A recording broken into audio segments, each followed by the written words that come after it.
구원의 투구와 성령의 검 곧 하나님의 말씀을 가지라. 아멘. 오늘 인피니티 워 엔드게임 벌써 5번째 시간입니다. 순수 창작 스토리입니다. 어느 날 한 여성이 길을 가다가요, 램프 하나를 발견했습니다. 이 여성은 그 램프를 주울까 말까 고민하고 있었어요. 그런데 딱 보니까 얼마 전에 봤던 그 알라딘 영화 속에 나온 요술 램프하고 너무 비슷하게 생긴 거예요. 그래서 그거를 호기심 가운데 주워 들었습니다. 그리고 더러워진 부분을 물티슈로 열심히 닦았어요. 뽀득뽀득뽀득 닦았는데 그러자 갑자기 놀랍게도 진짜로 램프의 지니가 튀어나왔습니다. 영화와는 좀 다르게요, 푸르딩딩한 그러한 지니가 아니라 건장한 성인 남성만한 램프의 지니가 딱 나타나서요, 소원을 말하라고 이야기합니다. 이제 이 여성은 한참을 고민했어요. 무슨 소원을 빌까 고민을 하고 있는데, 그것을 지켜보고 있던 지니가 그 여성에게 걱정하지 말라고, 3가지 소원이 아니라고, 이 램프가 이제는 업그레이드 돼서 일주일에 한 번씩 소원을 빌 수 있게 되었다고 하면서요, 편하게 소원을 빌라고 그렇게 이야기를 합니다. 그러자 이 여성은 한순간에 결정해버립니다. 멋진 S라인을 요구하는 것이었죠. 외모에 특히 몸매에 자신이 없었나 봅니다. 지니는 순간 당황한 표정을 지으면서요, 이거 다시 태어나게 해야 되나? 막 그러한 생각을 하면서 한참 고민하더니 정말 어렵사리 날씬한 몸매를 만들어 주었습니다.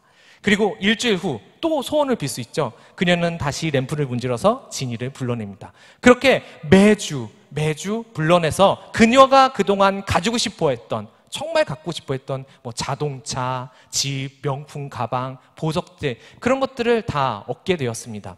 그런데 어느 날 갑자기 그녀가 조금씩 이상해지기 시작합니다. 구멍가게에서도 쉽게 살 수 있는, 편의점에서도 쉽게 살 수 있는 그런 두루마리 휴지, 치약, 라면, 이런 것들을 소원으로 빌기 시작하는 거예요.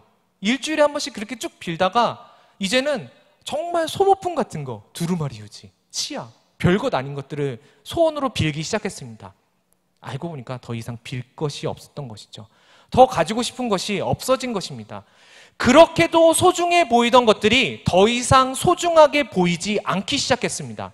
대신 어느 순간부턴가 세상에 그 좋은 물건들이 아닌 다른 것에 눈길이 가기 시작했습니다.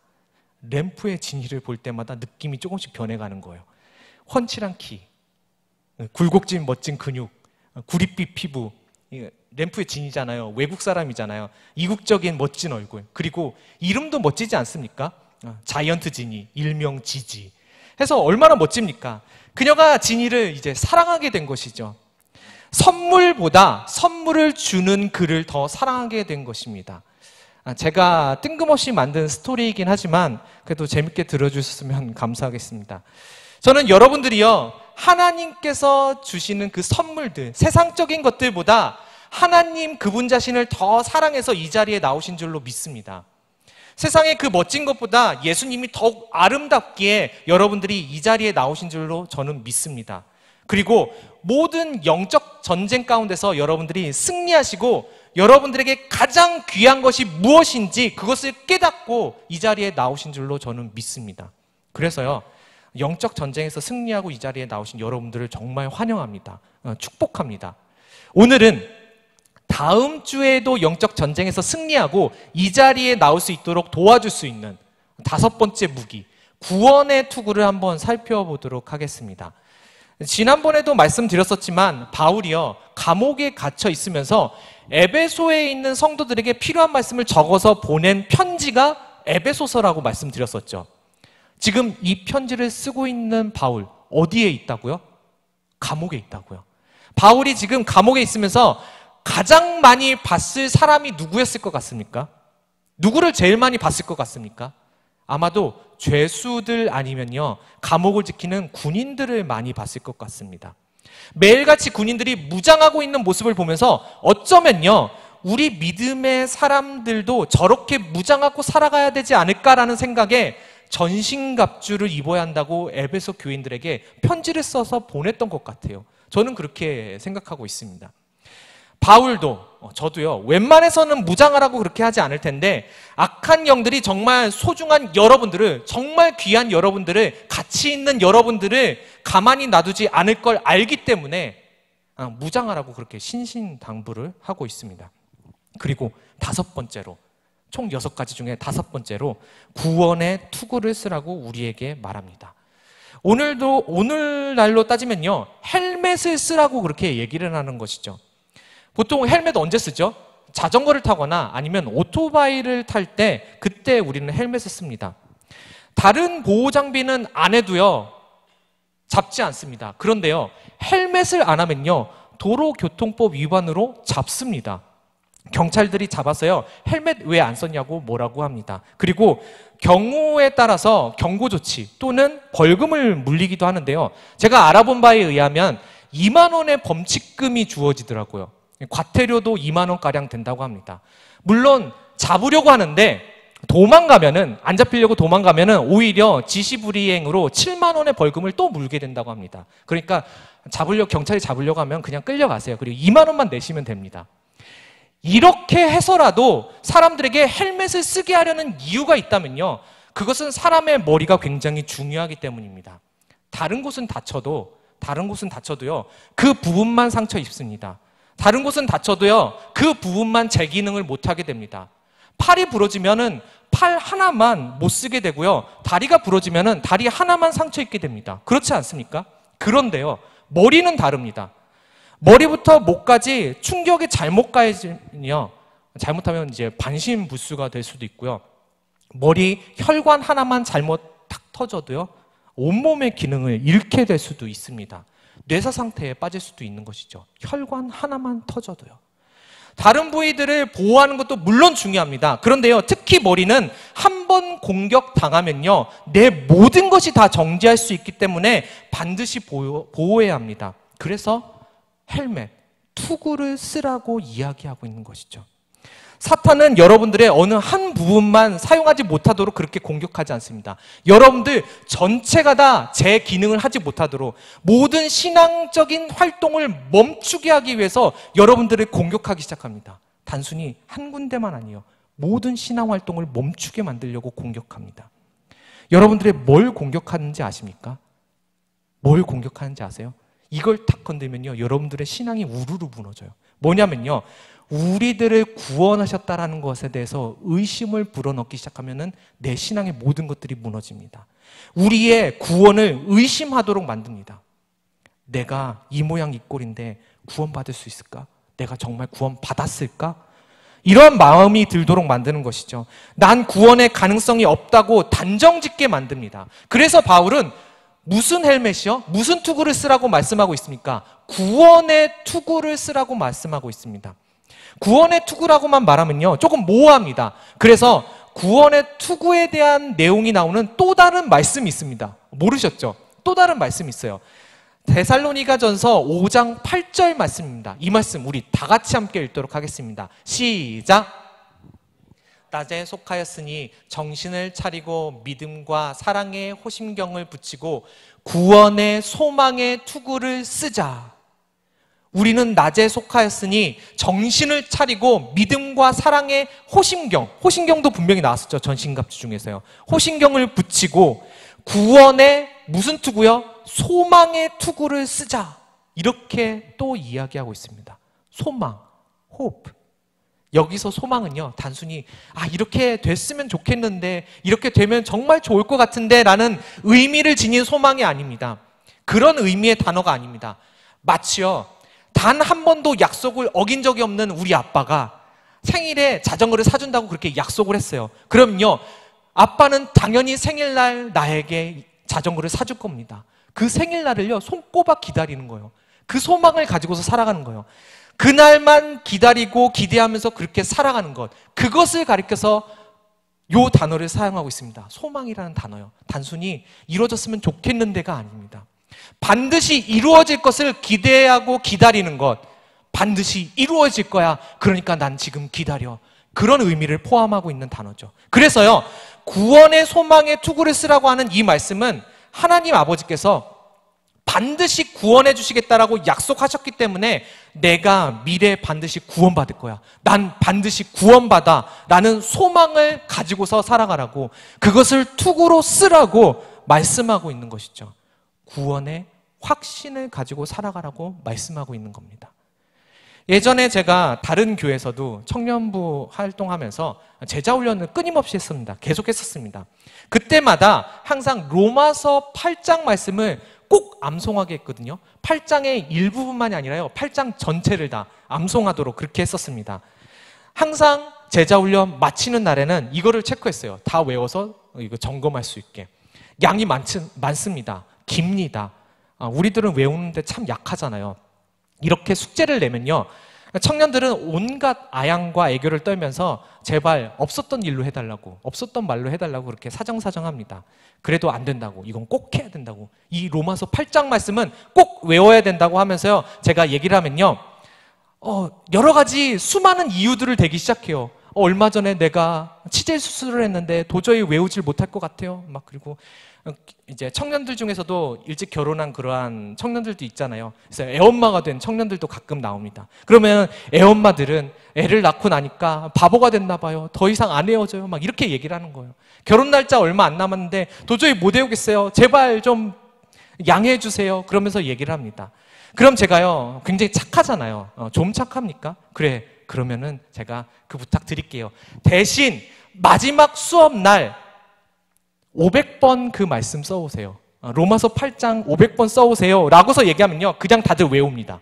마지막 날 다 외워서 옵니다. 못 외우겠다고 그렇게 얘기를 했는데 다 외워서 오더라고요. 저는 우리 청년들이요, 이 로마서 8장만큼은 꼭 외웠으면 좋겠습니다. 이 로마서 8장이 우리에게 구원의 소망의 투구가 되는 말씀이기 때문입니다. 내 구원이 흔들리지 않도록 붙잡아주는 그러한 말씀이거든요. 말씀을 한번 보십시오. 지금 일부만 한번 보도록 하겠습니다. 로마서 8장 33절에서 35절 말씀입니다. 이 말씀 우리 다 같이 함께 읽도록 하겠습니다. 시작! 누가 능히 하나님께서 택하신 자들을 고발하리요? 의롭다 하신 이는 하나님이시니 누가 정죄하리요? 죽으실 뿐 아니라 다시 살아나신 이는 그리스도 예수시니 그는 하나님 우편에 계신 자요 우리를 위하여 간구하시는 자시니라. 누가 우리를 그리스도의 사랑에서 끊으리요? 환난이나 공고나 박해나 기근이나 적신이나 위험이나 칼이랴. 누가 우리를 그리스도의 사랑에서 끊으리요? 그 무엇도 하나님으로부터의 그 사랑으로 끊을 수 있는 것이 이 세상에 아무것도 없다라고 그렇게 얘기하고 있습니다. 하나님께서 택하신 우리는 세상의 그 무엇으로도 하나님으로부터 끊어질 수 없다고 말씀하고 있습니다. 끊어지지 않게 반드시 우리를 붙잡아 주신다는 거죠. 어떻게 해서든 붙잡아 주시고 구원으로 이끌어 주신다는 그러한 말씀입니다. 누가 우리를 그리스도의 사랑에서 끊으리요? 아무도 그렇게 할 수 없다는 것입니다. 그 무엇도 우리를 그리스도의 사랑으로부터 끊을 수 없다라는 말씀이죠. 그런 의미에서 여러분들에게 한번 질문을 던지겠습니다. 여러분들은 구원의 확신이 있으십니까? 네, 감사합니다. 네. 제가 오늘 미전도 종족 초청 예배하는 거 아니잖아요.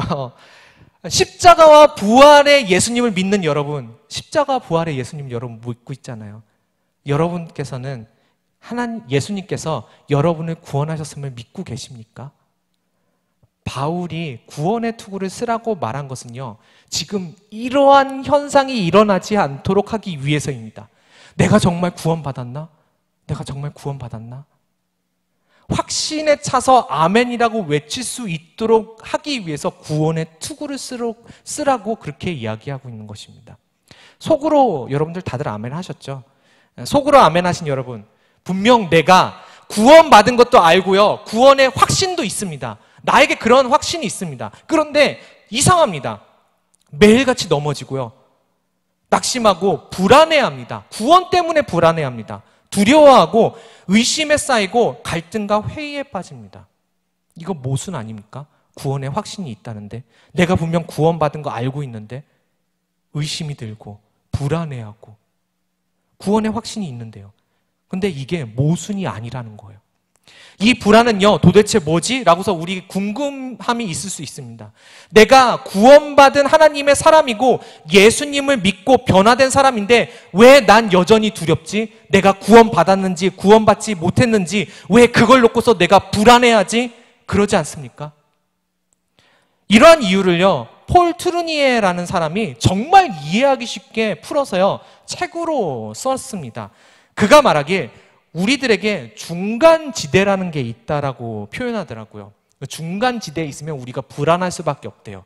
그가 쓴 인간의 자리라는 책에 보면요, 이런 내용이 나옵니다. 서커스에 대한 내용이 나오는데요. 서커스 다들 아시죠? 이 서커스의 백미는 공중근해 타기입니다. 공중근해 타는 원리 여러분들 다 아시죠? 어떻게 타는지, 어떤 내용인지 아시죠? 지금 내가 붙잡고 있는 봉이 있습니다. 이쪽 그네가 있습니다. 이쪽 그네에서요, 반대편 그네로 넘어가기 전에 정확한 타이밍에 이쪽 그네를 딱 놔야 됩니다. 그래야지 저쪽 그네, 흔들리고 있는 저쪽 그네를 딱 잡을 수 있죠. 타이밍 잘못 잡으면요, 분명히 내가 떨어지니까 잘 잡고서 내가 이쪽 봉을 놓습니다. 우리들이 이쪽 내가 먼저 잡고 있던 봉을요, 놓는데 주저하게 만드는 이유가 뭔지 아세요? 내가 이걸 붙잡고 있는데 이걸 놓지 못하게 하는 이유가 있어요. 뭔가 작용을 해요. 그 이유가 뭔지 아십니까? 바로 중간지대. 내가 이걸 놓으면 중간에 붕 떠버리잖아요. 저쪽 봉 잡기 전까지요. 그네가 왔다 갔다 합니다. 타이밍을 잡습니다. 이제 저쪽에서 오는 그네를 잡을 때가 되면요, 지금 잡고 있는 그네를 놓는데 이때 거의 0.2초 정도 된다고 하더라고요. 공중에 머무는 시간이요. 굉장히 짧죠. 이쪽은 놓았고 아직 저쪽은 붙잡지 못한 상태. 그 말대로요, 공중에 붕 떠 있는 상태를 중간 상태라고, 중간지대 상태라고 말하고요. 이때 느끼는 불안, 나 떨어지면 어떡하지? 공포, 못 붙잡으면 떨어져서 죽을 텐데. 의심, 내가 과연 저 봉을 잡을 수 있을까? 건너편 봉을 잡을 수 있을까? 이러한 것들이요, 뇌리에 가득하게 됩니다. 순식간에 이게 머릿속에 가득하게 됩니다. 불안합니다. 공포에 빠집니다. 의심합니다. 폴 트루니에가 말하길 구원받은 하나님의 백성들인 우리가요, 겪고 있는 이 불안, 구원을 놓고서 우리가 겪고 있는 이 불안, 초조, 의심, 낙심, 갈등들을 겪는 이유가 이 중간지대의 불안에 머물러 있기 때문이라고 얘기합니다. 분명 예수님 믿습니다. 옛 모습을 벗어버리고 새 사람으로 나아가듯이 옛 것을 놓아버렸습니다. 그런데 이렇게 놓아버리고 나니까요, 다시 세상을 붙잡을 수 없잖아요. 다시 이렇게 뒤돌아서 붙잡을 수 없잖아요. 그렇다고 아직 마지막 날이 오지도 않았어요. 예수님께서 이 땅에 오시지도 않으셨어요. 다시 오시지 않으셨어요. 그렇다 보니까요, 중간에 붕 떠서 우리가 불안해하고 있는 거예요. 분명 우리는 지금 불안하고 고통스러운 중간 단계에 머물러 있습니다. 우리 모두가 그렇습니다. 아직 주님 오시지 않았으니까. 마지막 날이 오지 않았으니까요. 어떻게 보면은 예수님 오시기 전까지 구원의 확신이 흔들릴 수밖에 없어 보입니다. 하지만 로마서 8장 말씀을 한번 보십시오. 우리 아까 읽었잖아요. 절대로요, 우리가 하나님으로부터 끊어질 수 없다고 말씀하고 있습니다. 언제나 우리들을 붙들어 주신다고 그렇게 말씀하고 있습니다. 이런 거죠. 그네에서 손을 놓고 다음 그네로 옮겨갈 때 내가 다음 그네를 쥐는 것이 아니라, 내가 다음 그네를 쥐려고 노력하는 것이 아니라, 내 의지로 잡으려고 하는 것이 아니라 반대편 그네에 누군가 있는 거예요. 반대편 그네에 누군가가 정확한 타이밍에 하나님의 때에 두 팔 벌려서 기다리고 있는 예수님이죠. 반대편 그네에 나를 기다리고 있는 거예요. 어떻게 해서든 붙잡을 수 있도록. 그 예수님께서 우리들의 손을 꼭 붙잡아 주신다고 로마서 8장은 이야기하고 있습니다. 난 타이밍을 놓쳤지만, 나는 실수했지만, 내 몸을 온갖 방향으로 뒤틀렸지만 예수님께서 나를 반드시 잡아주신다라는 것, 끊어질 수가 없다라는 것. 내가 그네를 잡아야 한다면은 뭘 해도 불안할 수밖에 없습니다. 난 그렇게 믿을 만한 존재가 못 되기 때문이죠. 부족하고 실수투성이입니다. 하지만 반대편에서 날 어떻게든 붙잡아 주실 수 있는 주님이 계시기 때문에 우리가 불안해할 필요가 없다라는 것이죠. 난 부족하지만, 난 연약하지만, 나는 한없이 믿을 수 없는 존재지만 반대편에서 나를 반드시 붙잡아 주시는 예수님, 그 예수님이 계시기 때문에 우리가 불안에 떨 필요가 없다라는 것이죠. 붙들 확신은 나에게 있는 것이 아니라요, 내가 저거를 붙들 수 있다라는 확신은 내게 있는 것이 아니라 예수님께 있습니다.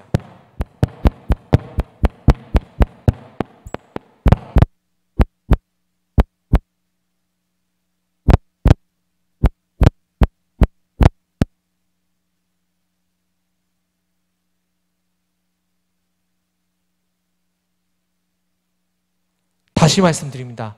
붙들 확신은 내게 있는 게 아니에요.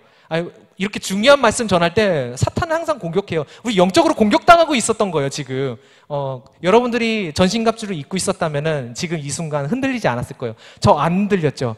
저 안 흔들렸죠? 네. 붙들 확신이 나에게 있는 것이 아니라 예수님께 있습니다. 내가 붙드는 게 아니라요, 예수님께서 날 붙들어 주시고 구원해 주시는 겁니다. 내가 붙잡는 것이 아니라 예수님이 우리들을 반드시 붙잡아 주십니다. 이게요, 구원의 투구, 구원의 확신으로 무장하고서 나아가는 것이죠.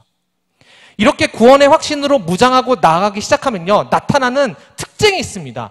나 구원의 확신이 있어. 그러면요, 그때 나타나는 특징이 있어요. 내가 하나님의 사랑으로부터 끊어지지 않는 주님의 자녀라는 확신이 있으면요, 하나님의 자녀답게 살아가기 시작합니다.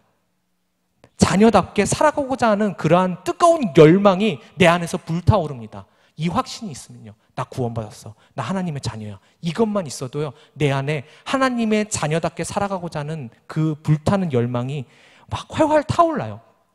내가 누군지 알면 내 인생이 달라집니다. 내가 얼마나 사랑받는 존재인지, 하나님이 나를 얼마나 사랑하시는지 알게 되면은 내 존재 가치가 달라집니다. 삶의 태도가 달라집니다. 실화입니다. 한국 전쟁이 끝나고서요, 모든 사람들이 가난에 허덕이던 그런 시절이 있었죠. 한 여인이 아기를 안고서 눈밭을 걸어가기 시작합니다. 이유는 이제 태어난 지 며칠 되지 않은 이 아기가요, 열이 펄펄 끓는 거예요. 어떻게 해서든 치료를 해보려고 무작정 길을 나선 것입니다. 얼마 전에 옆마을에 서양 선교사님이 그 마을에 오셨다는 소식을 들은 게 기억이 나서요, 부랴부랴 옆마을로 뛰어가기 시작합니다. 엄동설 안에 발은 얼어붙고요, 추위에 바들바들 떨면서 걸어갑니다. 그래도 내 아이만큼은 어떻게든 살려보려고 발걸음을 재촉합니다. 절반쯤 왔을 때, 저쪽 건너편 마을로 가는 그 길 중간쯤 갔을 때, 이 여인은요, 더 이상 어떻게 할 수가 없었어요. 너무 힘들어서요. 내 발이 다 얼어붙어서요, 눈은 점점 감겨오고요, 다리는 얼어붙은 듯 더 이상 뗄 수가 없었습니다. 이 여인은 결단이라도 한 듯 옷을 하나하나 다 벗기 시작하는 거예요. 그리고 벗은 옷을 다 아기에게 두르기 시작합니다. 어떻게 해서든 이 추위에서 잠시나마 아기를 살려보려고 하는 그런 것이죠. 그것으로도 부족해 보여서요, 혹시라도 지나가는 사람이, 정말 인적이 드문 길이지만 지나가는 사람이 혹시라도 발견할 수 있도록 자기 새끼손가락을 딱 깨물어서요, 피를 떨어뜨리기 시작하는 거예요. 그 아기 주변에다가 피를 떨어뜨려요. 아기가 거기에 있으면 알려주기 위해서 빨갛게 물들이기 시작합니다. 그리고 그 옷으로 감싼 아기를요, 자신의 몸으로 한 번 더 감싸고요, 그 여인은 거기서, 엄마는 거기서 잠이 듭니다. 때마침 그곳을 지나가던 선교사님이 무언가 이상한 것을 발견합니다. 눈이요, 이렇게 불룩하게 쌓여 있고요, 그 주변이 새빨갛게 물들어 있는 거예요. 선교사가 다가가서 봅니다. 눈을 파헤쳐 보니까 그 눈 안에 한 여인이 아기를 꼭 껴안고서요, 벌거벗은 모습으로 누워 있는 거예요. 영원히 잠들어 있었던 것이죠. 그런데 그녀가 안고 있는 아기는요, 아직까지 숨을 쉬고 있었습니다. 그때까지 숨을 쉬고 있었습니다. 그래서 그 선교사는 아이를 데려다가 치료하고, 그 엄마는 그 선교사님 댁 뒷동산에 묻어주었습니다. 세월이 지나 그 아기가 중학생이 됐습니다. 하루는 이 아이가 학교에서 부모도 없는 자식이라고 놀림을 받아서 왕따를 당해서요, 울면서 집에 오는 거예요. 선교사님이 이 아이에게 이제는 말할 때가 됐다, 그동안 엄마가 누구였는지 그런 거 하나도 얘기해 주지 않았거든요. 그 어머니에 대한 모든 이야기를 다 해주기 시작합니다. 추운 겨울날 한 여인과 아기를 발견하게 된 일과 그 여인이 왜 알몸으로 있을 수밖에 없었는지, 왜 눈밭에 누워 있을 수밖에 없었는지, 그리고 어떻게 그 중학생 된 아이가 살아남게 되었는지 하나하나 차근차근 다 이야기해 줬습니다. 그리고요, 집 뒷동산에 있는 하나의 무덤이 바로 어머니의 무덤이라는 것을 얘기해 줍니다. 그동안 그저 놀이터처럼요, 거기서 미끄럼 타고 놀기만 했었던 그런 무덤이었거든요. 알고 보니까 어머니의 무덤이었던 거예요. 이 아이가 선교사님의 이 말을 듣고서요, 방으로 들어갑니다. 아무 말 없이 방으로 들어갑니다. 그리고 문을 잠그고 울기 시작하는 거예요. 아무 말도 없습니다. 며칠째 밥도 안 먹고 물도 한 모금 마시지 않고 그냥 조용히 머물러 있었습니다. 그저 문 너머로 종종 흐느끼는 소리만 들려왔습니다. 그렇게 3일쯤 지났을 때 그 아이가 문을 열고서 나옵니다. 그리고요, 뒷뜰로 가는 거예요. 뒷동산으로 가기 시작합니다. 그 무덤으로 가는 거죠. 무덤 앞에 도착한 아이는 자신의 옷을 하나하나 다 벗으면서요, 무덤을 덮기 시작하는 거예요. 자신의 옷을 다 벗어서요, 그 무덤을 덮습니다. 그러면서 한없이 울기 시작합니다. 엄마, 그동안 많이 추우셨죠? 그동안 얼마나 추우셨어요? 정말 감사합니다. 정말 감사해요. 이제는 내가 엄마 목까지 열심히 살게요. 이제는 날 살려준 엄마 목까지 살아갈게요. 나에게 마지막 기회를 준 엄마 목까지 내가 살아갈게요. 그렇게 펑펑 울면서 고백하고서요, 지금은 성장해서 작은 한 아담한 교회 목사님으로 실화입니다. 목사님으로 훌륭하게 사역하고 계십니다. 우리 교단 목사님은 아니시지만 지금도 훌륭하게 그렇게 사역하고 계십니다. 날 위해 죽으신 엄마를 위해서도 이렇게 엄마 목까지 살아가겠다고 다짐을 합니다. 그런데 우리는요, 십자가에 달리시고 피 흘리신 예수 그리스도를 위해서, 우리를 끝까지 붙잡고서 이끌어주시는 예수님을 위해서, 구원으로 이끌어주시는 그 예수님을 위해서 내가 예수님 목까지 살아갈게요. 그렇게 고백하지 않습니다. 우리를 끝까지 포기하지 않고 끊어지지 않는 사랑으로 붙잡아 주시는 주님을 위해서 살아가겠다고 그렇게 고백을 하지 않습니다. 내가 어떻게 죽지 않고서 지금 살아가고 있는지 생각조차 하지 않으면서요, 그렇게 살아갑니다. 내가 주님의 목까지 살아가겠노라고 말해야 할 우리들이, 나의 모습이 한없이 나만을 위한 삶으로 치닫고 있습니다. 그렇게 살아갑니다. 이제는요, 우리의 살려주신 예수님의 목까지 살아가야 될 때입니다. 우리들은요, 예수님께서 살려준 사람들이잖아요. 여러분들을 위해서 알몸이 되시고 살이 찢기시고 십자가에 달리시고 피를 흘리신 예수님 목까지 이제는 우리들이 살아가야 됩니다. 우리는 그렇게 살아가야 됩니다. 구원의 투구를 쓰고요, 이 땅에서 예수님 목까지 살아갈 수 있는 우리 모든 청년들 될 수 있기를 바랍니다. 구원의 소망의 투구를 쓰고 영적 전쟁에서 항상 승리하는 우리 세이플러스가 될 수 있기를 간절히 바랍니다. 기도하겠습니다.